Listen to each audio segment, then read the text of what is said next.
Namaste. The way I usually harvest the spinach is by just coming in and picking the outer leaves and allowing the plant to keep growing. I don't really pull out the entire plant, or do I snip them.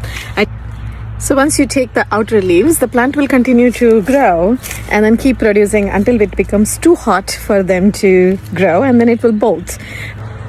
As spinach begins to go to seed, we have Swiss chard.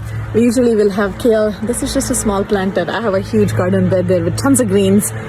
And then beetroot will give the greens, and beet greens are edible. So we're going to keep eating the lots of greens in smoothies and sorted vegetables and making curries and everything.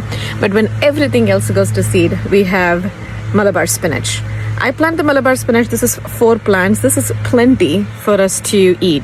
If you plant them on the ground, they need staking. They are a vining variety of greens.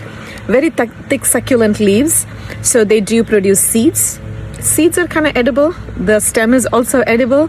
So usually when we cook in Indian cuisine, we just kind of chop off the plant and then cook the whole thing with the stem, with the tender seeds and also the greens. And it will be very delicious. So that is my rotation for the greens. So we have plenty of greens to eat throughout the season, whether it gets hot or it stays cooler. First we start with spinach, methi or fenugreek, and then I go to Swiss chard, and then kale, and then we will have amaranth, and then Malabar spinach, and then once the Malabar spinach kind of begins to tire itself, then also I will plant the fall crop of all the greens. There are so many other greens you can eat. I've got moringa, which is going to leaf out, and then I'm going to eat moringa.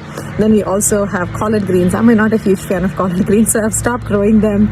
The last 2 years, the plant becomes too huge and none of us were eating, and it takes up such a big garden space, so I stopped growing collard greens. But otherwise, there are so many varieties of green you can eat from to grow. Super easy to grow. Bang for your buck. It doesn't take up a lot of space, and then you can keep harvesting. The more you harvest, the more you will be able to eat from them. Hope this was helpful. Sorry for the noise. Thank you.